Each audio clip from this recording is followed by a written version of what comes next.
Oh, sorry, we didn't notice you. We were doing severe math on this last match coming up here. Ran out of fingers. I just drew a man.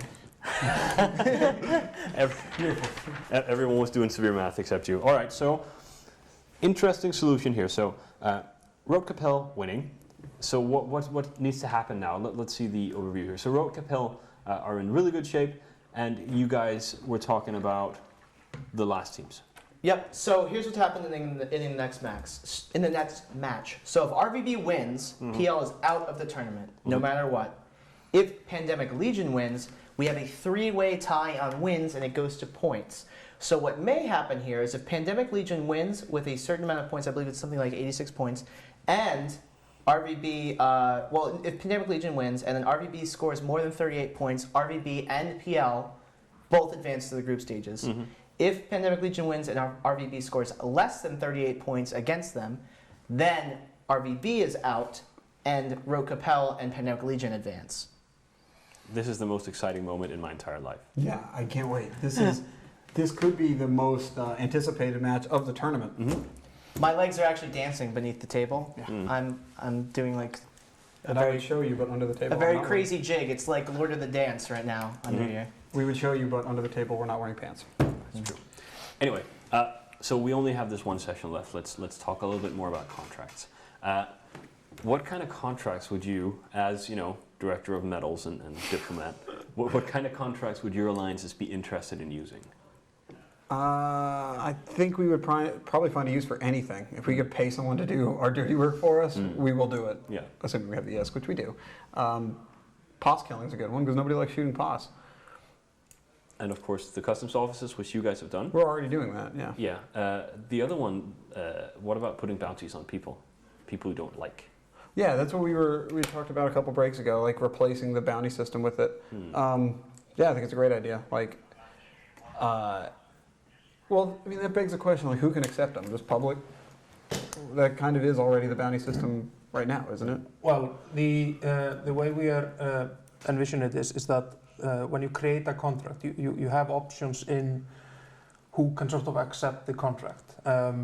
Initially, it's probably not going to be a whole lot of options, but I mean, you can, at the very least, just pinpoint exactly, I'm making this contract for test, and only test can accept it. And that sort of then assumes that you have already sort of gone through the negotiations for it, and then the creation of the contract is sort of just the final step. But beside adding options there for like only this kind of corporations or pilots can accept this contract, and using collateral to sort of deter the more insane, is also to put restrictions on the completion of the contract, and talking about, for instance, kill contracts, to make it really useful as a potential bounty system. We would have to have something like where you can stipulate when you create the contract that you will only pay the reward if it's not just based on a kill, but kill with a certain amount of loss inflicted. So it's not enough to just kill him flying around in his shuttle. You have to kill him while he's flying in his, laser raven. So I can't accept a bounty and then just go, if somebody puts a bounty on me, I can't just go kill myself. Well, in like a shuttle. At a loss, yeah. or Despite how much viewers might want that. There's been a lot of comments to that effect. Yeah, that's. I mean, of course, for a bounty system to be really useful, we have to make sure that we can get around exploits like that. And the key ones there is, one, that you can stipulate exactly who can take the contract, and secondly, that you can set up clauses like this that it's not just any kill, it's kill with some minimum. Would it be possible from, like, say I want to incentivize pilots in my alliance to PvP a lot, rather than reimbursing them for their ship losses, as a lot of alliances like Gunstorm and Test currently do? Could I set it up so that any member of my alliance that gets a kill gets a percentage of that kill pulled out of my alliance's wallet and fed to them with that sort of contract system? Yeah, I mean, you could absolutely do that. It's not something that we're going for in the first round, but hopefully we can get to as many as possible.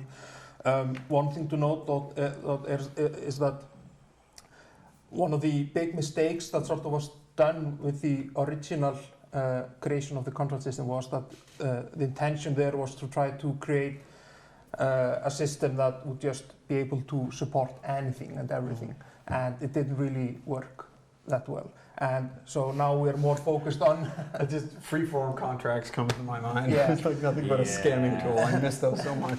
yeah. So now we are more focused on just selecting a few specific templates and just implementing them as well as possible, so that they fulfill their role as best as they can. Even if it means that we have to be making them on an individual basis and don't have any underlying general system to work on. I mean, I think that provides better value to the customer than creating some system that might be good 10 years from now, you know. Do you think there's a potential for a contract where, say, I give someone my ISK and then they give me double that amount of ISK back? That's Kill2's favorite contract. No, I think you'll have to sit in Jita and do that manually. Oh, okay. Sorry. There was one forum poster who he wanted to make a contract where for a certain amount of time he just paid a bounty every time a ship from a certain corporation or alliance was killed. Is that at all feasible? It's feasible, and it's sort of one variations of the kill contracts that we've been looking into. Whether we will go for it or one, I can't really say, but one version of it that we're looking into is that basically I just put some amount of money into escrow, and then I can make a contract that stipulates how that money is paid out, and it can be paid out, for instance, on a per kill basis, or you know, like that you know, while there is money in this escrow account, it's gonna be paid out until it's empty. And so You'd again probably have to watch out for people just killing themselves over and over and over again. Well, Yeah. I have a question. So currently the way the bounty system works is that you must be such a bad player, you must have a security status that is low enough for you to be eligible to have a bounty placed upon you.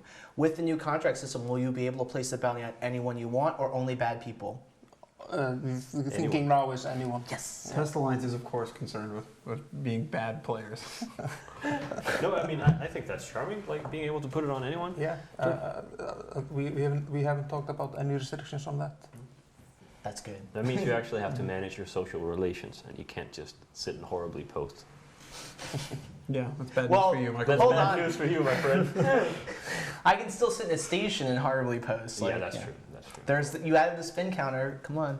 We'll have to find some way to get this Best inside feature of the stations. past couple of years. Yeah, Spin counter.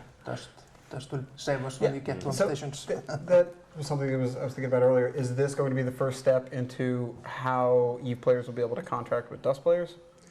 I don't think so. I mean, No. their contracts are, I think, called treaties. That's why we are sort of avoiding that term. I think they're going to be on separate tracks, at least for the time being. Mm-hmm. So it won't use the EVE contract system. It'll have its own like window It should. or whatever. We'll figure that one out, but these are basically just player-to-player contracts, which is cool. Yeah. I like that. Although it's not a free-form contract.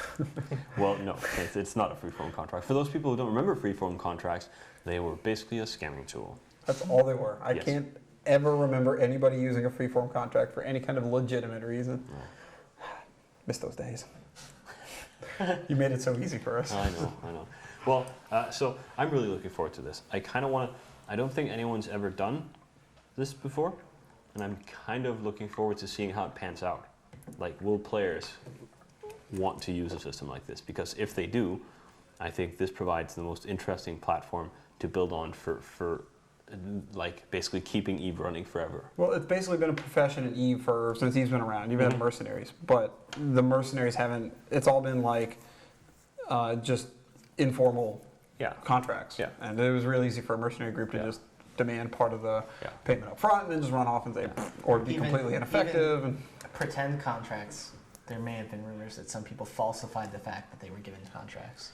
Yeah, of course, what you get with the system that you have now is that then trust is at a premium and such, which is not necessarily a horrible thing, but But I mean, we're always saying that the best content is that players are creating for each other, and I think that's absolutely true, and we should try to support that more, and I think service contracts are going to do that. Yeah, I think it makes it just a lot easier to find work. Like if you're If you're an mercenary.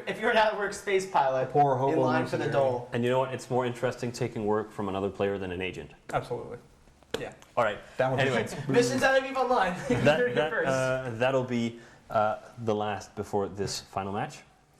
It is time for the match: Pandemic Legion versus Red versus Blue. So excited. All right. What do you say?